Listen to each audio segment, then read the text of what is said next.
A continuación, invito a Alejandro Ruiz Rodríguez Chávez, ingeniero de sistemas, Imagine Business Line Manager en Philips, Colombia. Nos va a dar una charla sobre transformando la práctica clínica, tomografía espectral, IA en resonancia magnética y nuevas herramientas de postprocesamiento. Bienvenido, Alejandro, y muchas gracias por estar acá.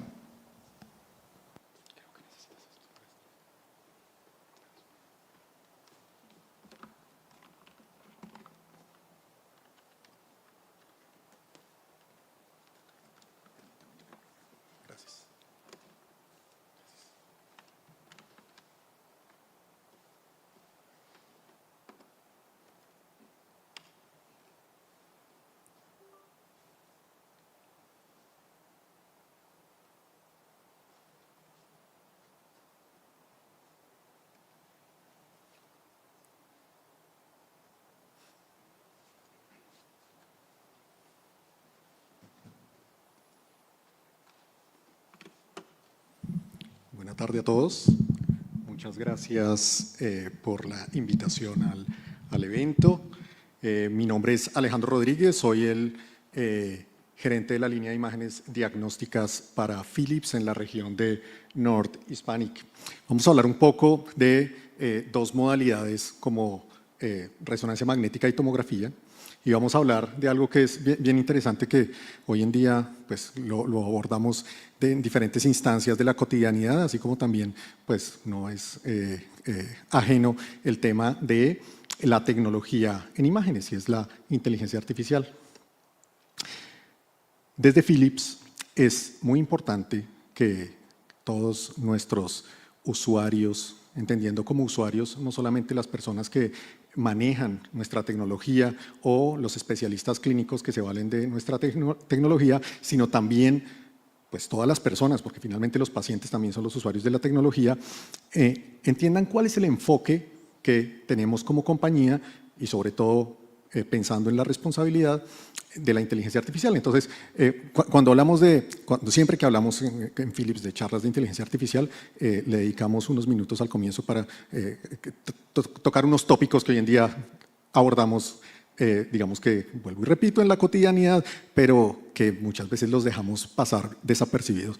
Y es que cuando tocamos o cuando hablamos de inteligencia artificial, debemos saber cuál es el alcance de esa inteligencia artificial. Entonces, para Philips es muy importante que el valor de los desarrollos de inteligencia artificial estén enfocados en alguna solución que esté soportada para mejorar la experiencia de las personas.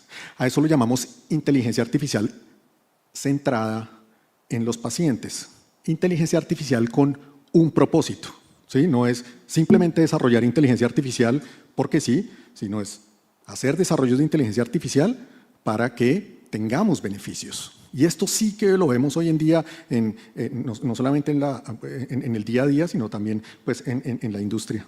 Entonces, ¿cómo podemos mejorar a partir de desarrollos de inteligencia artificial la experiencia humana? Entonces, una puede ser mejorando la experiencia de los especialistas clínicos, por ejemplo, para ayudarles a detectar lesiones, a hacer diagnósticos más precisos, a hacer monitoreo, por ejemplo, de diagnósticos o de enfermedades. O también, por ejemplo, en el caso de los operarios, de los tecnólogos, de los licenciados de los equipos, a facilitar la planeación de los estudios, que los estudios sean reproducibles, que sean, si se va a hacer un cerebro en una determinada institución, que todos los cerebros se hagan de la misma forma, si se va a hacer un cardio, que todos los cardios se hagan sobre el mismo plano, para que cuando hagamos seguimiento, pues todos se puedan comparar. Y también, algo que va más en el día a día, estamos desarrollando herramientas para mejorar la salud y el bienestar de las personas, de todos nosotros en el día a día. Y aquí hay unas cifras que son importantes y que tienen que ver con por qué la inteligencia artificial en el cuidado de la salud es relevante. Y para este año, para el 2025, de hecho, para el cierre de 2025 se espera que tengamos un crecimiento del 36% de los datos pues de todos los tipos de diagnósticos, y estos datos son imágenes, monitoreo desde la casa, patología, genómica, seguimiento de la salud de las personas. Entonces, es bien importante tener en cuenta que los datos son el todo en los desarrollos de inteligencia artificial y pues todos los niveles que existen. Y para finalizar esta explicación, esta parte, los desarrollos de Philips, cualquier desarrollo de inteligencia artificial, y estamos convencidos de eso, tiene que estar regido por unos principios, ¿sí? Y esos principios son principios, digamos, que pueden parecer lógicos, pero no siempre se aplican. Como por ejemplo el bienestar. Un desarrollo de inteligencia artificial debe cumplir con un principio de bienestar para mejorar al individuo, el diagnóstico. La supervisión. Podemos hacer desarrollos de inteligencia artificial, pero ¿quién supervisa esto? ¿Quién garantiza que un desarrollo de inteligencia artificial para detección del seguimiento de placas desmielinizantes realmente sí esté haciendo ese seguimiento y no de pronto que las esté sobreestimando? Entonces debe haber un seguimiento basado en la supervisión. Deben ser robustas, es decir, muy poca falla, y si hay falla, pues debemos de alguna manera solucionarla. Deben ser desarrollos que garanticen la equidad. No queremos hacer desarrollos de inteligencia artificial para que podamos, para cierta población y para otra no. Esto es muy, muy relevante hoy en día. Y transparencia, esto que estamos haciendo aquí en este evento. Cada vez que ofrecemos un desarrollo de inteligencia artificial como los que vamos a ver a continuación, Philips explica cuál es el origen de ese desarrollo de inteligencia artificial. Entonces, esto simplemente nosotros lo hacemos porque resulta que hoy en día hay muchos desarrollos de inteligencia artificial, pero no todos cumplen con estos criterios que en Philips son supremamente relevantes, porque dependiendo de eso, pues podrían afectar los resultados. Bien, entonces hablemos un poco voy a enfocarme en la inteligencia artificial, en algo muy puntual, que es en resonancia magnética, ¿sí? Entonces, ¿cómo son los desarrollos de Philips de inteligencia artificial? En un aspecto importante, que es la disminución de tiempos sin sacrificar la calidad de imagen, o la mejora de la calidad de imagen en resonancia magnética. Entonces, por aquí tenemos la primera imagen que le estamos viendo ahí a la derecha de una persona del equipo de Raymond Damadian, de Minkoff. Esto es de 1977, cuando se hace la primera imagen de resonancia magnética. Probablemente ustedes lo hayan visto alguna vez por internet, o hayan visto el paper. Y aquí, ¿qué es importante? Pues esta imagen tardó 3.86 horas en adquirirse. Y la resolución espacial realmente pues era bastante limitada. Lo que buscamos hoy en día, y menciono aquí a estas dos personas, Damadian no ganó el Nobel, realmente desde mi punto de vista quienes ganaron el Nobel son los que se lo merecían, como Peter Mansfield y Paul Atterburg, porque fueron quienes se centraron en lo más relevante en el concepto de imagen por resonancia magnética, que no era formar una imagen, era formar una imagen en un tiempo razonable. Por eso les dieron el Nobel, a partir de un desarrollo de ellos de gradiente y de la manipulación de algo llamado espacio K. De ellos surge ese concepto. Pues hoy en día podemos tener desarrollos como los que vamos a ver de inteligencia artificial para poder disminuir los tiempos. Entonces, hablemos un poco del espacio K para entender cómo es que funciona esta inteligencia artificial de Philips.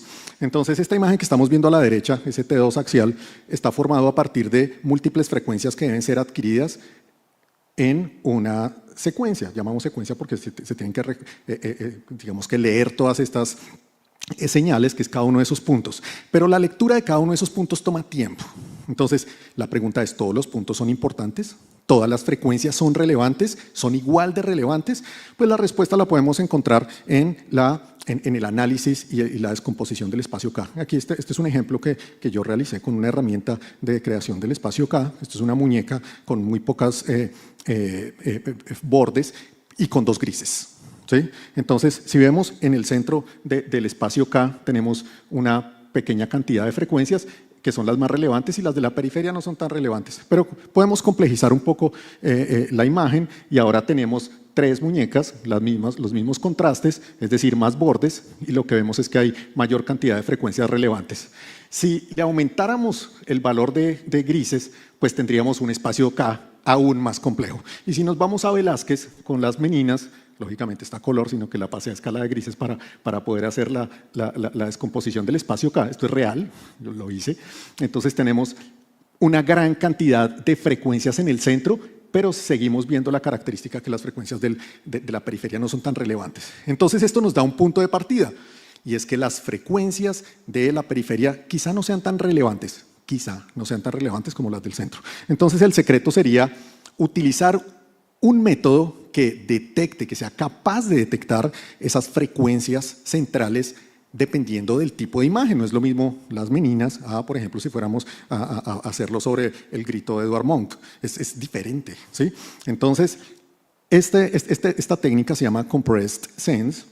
Es un algoritmo que, digamos, el algoritmo genérico se llama Compressed Sensing, y lo que hace es escoger con una inteligencia artificial cuáles son las frecuencias más relevantes para cada imagen, si es un DP, si es un T2, si es con supresión grasa, si es una rodilla, si es un hombro, en fin. Y dependiendo de eso, pues entonces se escogen solo esas frecuencias, se leen solo esas frecuencias, aplicamos una transformada de Fourier y pues vamos a tener una imagen con bastante ruido, pero vendría un segundo algoritmo, un algoritmo llamado Wavelet. En este algoritmo no se aplica tanto inteligencia artificial, sino es un algoritmo iterativo en el que de a poco va a ir extrayendo ruido, y al extraer ruido va a llenar las otras celdas del espacio K, pero estas celdas ya no son adquiridas. Es decir, logramos con el algoritmo de Compressed Sense disminuir los tiempos de adquisición manteniendo la misma calidad. Ese es el origen de los desarrollos de inteligencia artificial en Philips. ¿Pero con eso es suficiente? La respuesta es no. Es necesario utilizar otros métodos, como por ejemplo Smart Speed Precise. Smart Speed Precise es nuestro último desarrollo en inteligencia artificial. Tiene dos motores de inteligencia artificial, trabaja sobre la base de Compressed Sense, como lo vimos, y tiene un motor de inteligencia artificial desde el espacio K, es decir, desde la fuente de la señal, para maximizar la eliminación de ruido. Eso del algoritmo de Wavelet, pues aquí lo vamos a hacer también con una inteligencia artificial, y un segundo motor de inteligencia artificial que va a trabajar sobre el dominio de la imagen. Es decir, antes de que empecemos a reconstruir la imagen, va a seguir extrayendo ruido para definir los bordes. Y con esto logramos imágenes como esto, que es una imagen de 1 minuto 15 segundos con una resolución espacial del orden de 0.2 por 0.2 milímetros, un espesor de 2 milímetros, pues esto es una imagen fantástica. O por ejemplo tener imágenes como estas para una muñeca con una resolución espacial de 0.1 milímetros por 0.1 milímetros. Esta sería la imagen sin el Smart Speed Precise, solo con Compressed Sense, y aquí con Smart Speed Precise pues una resolución espacial altísima, extrayendo con ese segundo motor de inteligencia artificial, extrayendo el ruido. O tener cosas como estas que son muy relevantes, sobre todo en algunos pacientes, haciéndolos con equipos de 3D, los artificios de flujo, pues el equipo es capaz de identificar que estas señales que no son deseadas, y en una adquisición de 1 minuto 14 segundos, poder extraerlas y lograr una excelente calidad de imagen. Eso es lo que se busca a partir de los algoritmos que utilizan doble motor de inteligencia artificial. O por ejemplo, lograr este tipo de, o estos tiempos, este orden de tiempos en los que una secuencia que podríamos decir, bueno, un T1 no es tan demandante, pero pues esto es con una resolución espacial de 0.2 milímetros, que anteriormente se podía tardar 3 minutos, pues ahora estar por el orden de 38 segundos. ¿Sí? O por ejemplo, lograr cosas como estas: secuencias completas en T2 en cerebro por el orden de 7 segundos, con una resolución espacial que está por el orden de 0.5 milímetros, imágenes de 5 milímetros de espesor. Estamos hablando ya de una frontera bastante inimaginada hace algunos años, de lograr hacer secuencias de este orden. O, por ejemplo, en este caso, esto es un protocolo abreviado de rodilla, donde las secuencias, pues, la más larga va a tardar 68 segundos con una resolución de 0.3 milímetros por 0.3 milímetros y en una densidad protónica con supresión grasa. Es decir, hoy en día ese tiempo de protocolo de 10, 15 minutos ya para la rutina se ha bajado y estamos por el orden de 6 minutos o un poco menos. Esa frontera ya la estamos logrando. Y esta inteligencia artificial también es importante analizarlo, sirve para cualquier tipo de técnica. Por ejemplo, si hay pacientes con implantes metálicos, aplica este tipo de soluciones. Si es un paciente que le queremos generar imágenes cuantitativas, como por ejemplo los mapas, pues también se puede hacer. Entonces, la inteligencia artificial en resonancia magnética se utiliza para múltiples soluciones. Yo aquí quise mostrar la solución llamada Smart Speed, porque es una solución muy relevante que tiene que ver con la mejora en el diagnóstico debido a la mejora en la calidad de la imagen y también en la productividad. Es decir, hacer un paciente en menos tiempo pues es algo que realmente marca la diferencia. Bien, ahora vamos a ir a la segunda parte de la sesión, que tiene que ver con tomografía espectral. ¿Sí?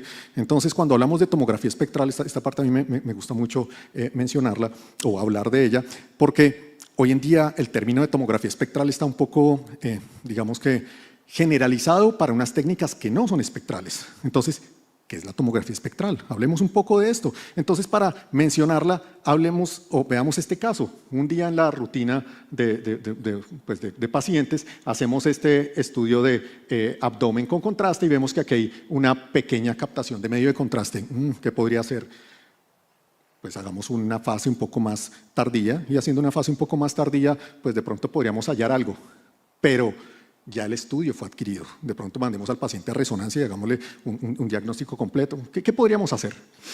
Pues resulta que si se hace con un tomógrafo convencional, pues con un tomógrafo convencional, pues hasta ahí se llega, no hay más que hacer, quizá agregar unas fases. Pero si se hace con un tomógrafo espectral real, pues surge la capacidad de poder generar un mapa como este que estamos viendo acá, en el que podemos diferenciar muy bien los contornos, por ejemplo, haciendo un análisis de monoenergía, ahora vamos a hablar un poco del tema, y hacer un diagnóstico con esa adquisición que se hizo. ¿Ok? El tema es que, y es muy relevante, que se puede hacer para todos los pacientes, sin necesidad de tomar una decisión previa. Y aquí vienen unas definiciones que son importantes. Cuando hablábamos del desarrollo de la resonancia, hablábamos de quienes crearon esto, y pues aquí voy a hablar del creador, que es Hounsfield. En honor a ver, tenemos la escala Hounsfield, ¿sí? Entonces, cuando Hounsfield instaló ese equipo con EMI en el hospital de Atkinson Morley, pues realmente, ¿qué se podía hacer? Pues se podía generar una escala de la atenuación de los fotones de rayos X, y hasta ahí.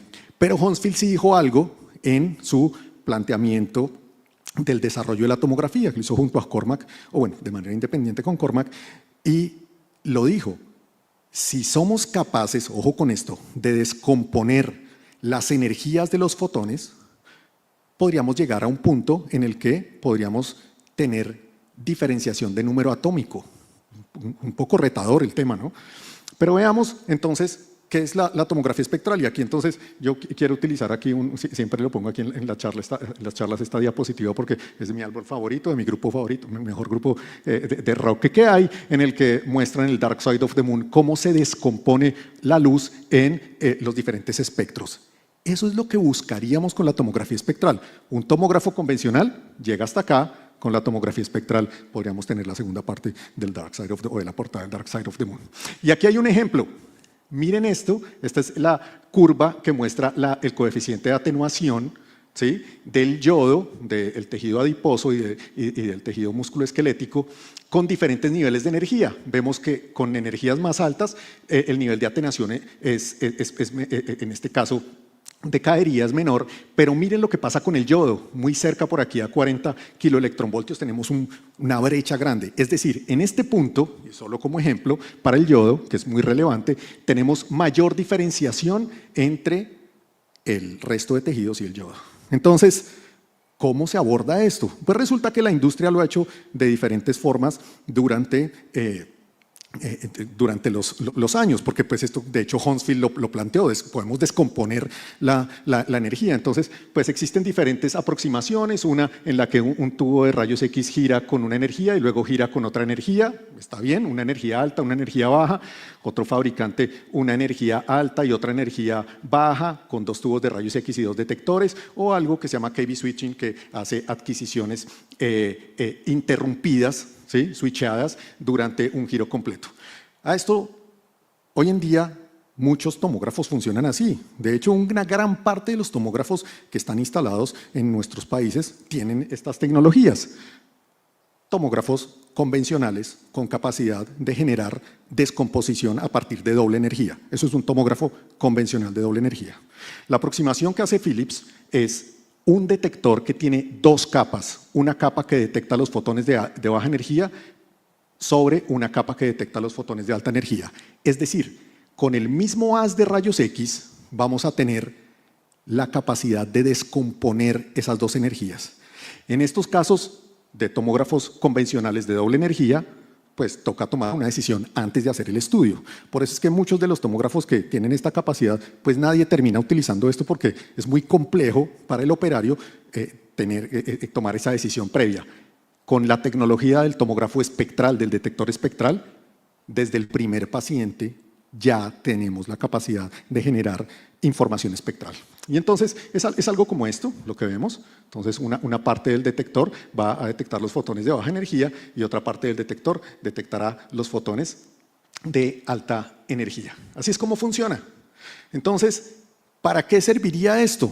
Pues sirve al descomponer esas 2 energías y poder computarlas para generar diferentes tipos de mapas, como por ejemplo, ver más allá, recordemos el Dark Side of the Moon, ver más allá de las unidades Hounsfield, densidad de electrones, supresión de yodo, hacer medición de ácido úrico, el número atómico efectivo, lo que soñaba Hounsfield con sus desarrollos, hacer una imagen de Virtual Non-Contrast. Ahora hablaremos de eso un poco, que es el Virtual Non-Contrast, que es hacer una adquisición con contraste y que genere de una vez una imagen simple, o mapas como por ejemplo el de yodo sin agua, análisis monoenergético, es decir, hacer cambios de la energía.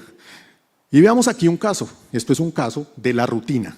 Muchas veces estos tomógrafos convencionales de doble energía se utilizan para diagnósticos muy complejos. Aquí no, esto es para un diagnóstico de la rutina. Pensemos en este paciente, un paciente que se le hace un barrido con medio de contraste, ¿sí? Y esta imagen que estamos viendo acá nos muestra esta hiperintensidad. Esto es la imagen convencional. Si vemos el mapa de Virtual Non-Contrast, es decir, la imagen simple virtual, vemos que aquí lo que nosotros estamos quitando es medio de contraste. Ese paciente realmente lo que tiene acá no es que sea un sangrado ya de hace algunas horas, sino que fue medio de contraste que quedó ahí, ¿sí? Entonces, este tipo de diagnósticos se pueden hacer, pero lo importante es que se haga en la rutina, no que se haga después, cuando ya el paciente se le haya hecho una adquisición convencional. O esto también es muy importante, un paciente que digamos se le inyecta una pequeña cantidad de medio de contraste, si hacemos un mapa de monoenergía a 40 kiloelectronvoltios, pues vamos a ver mejores diferencias. Recordemos la curva de atenuación del coeficiente del yodo, y vemos mejor diferenciación del yodo. Entonces, una de las grandes ventajas que tenemos con esta técnica es la disminución inmediata, desde el primer paciente, de la cantidad de medio de contraste.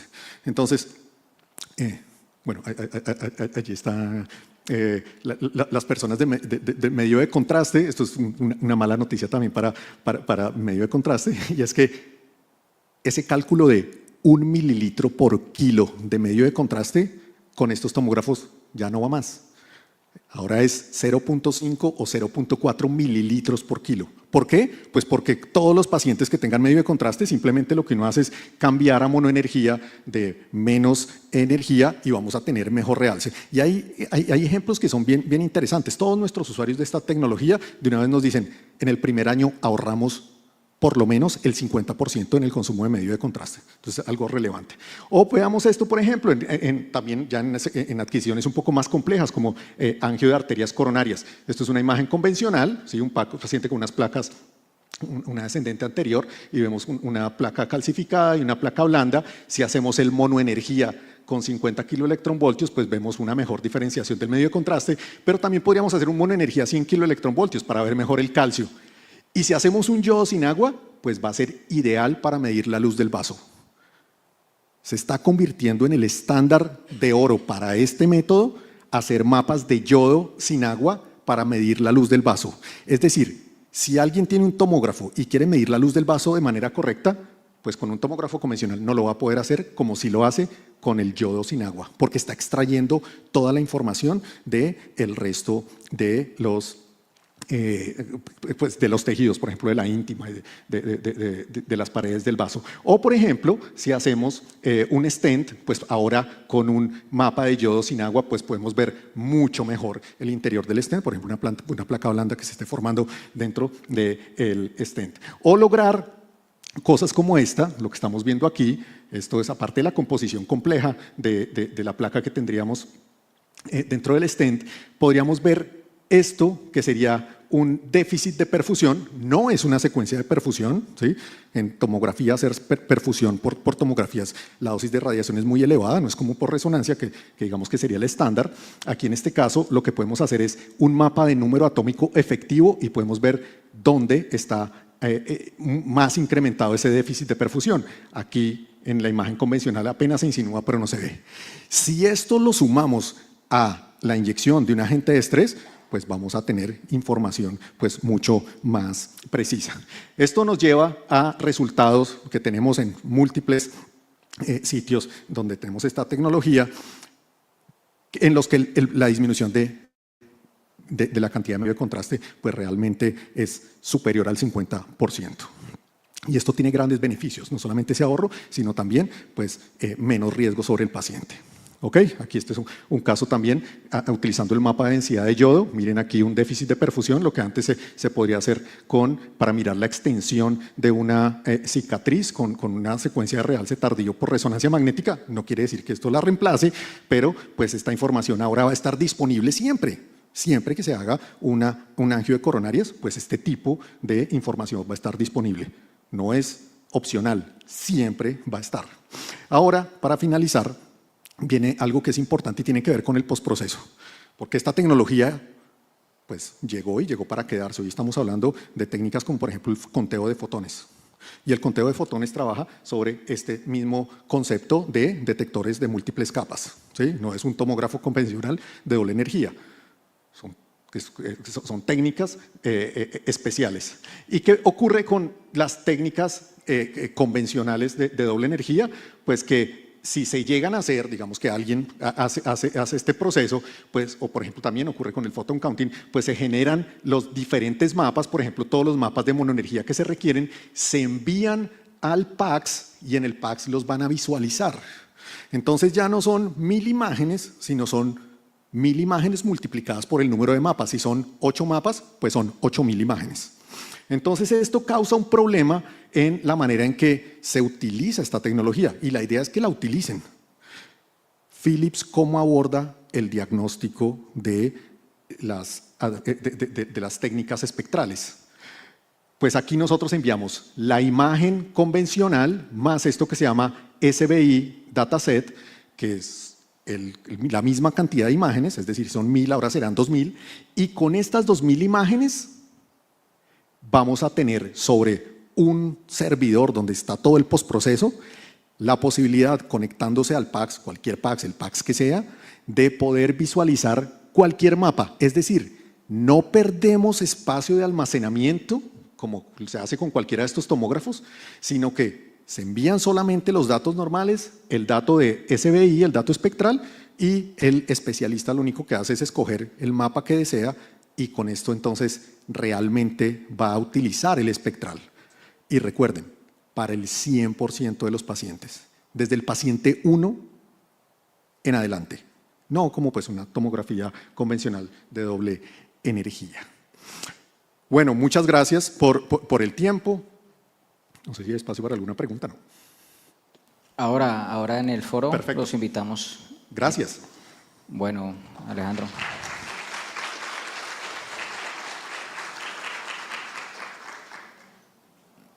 Muchas gracias por tu charla, muy interesante, y por el recuerdo de la física.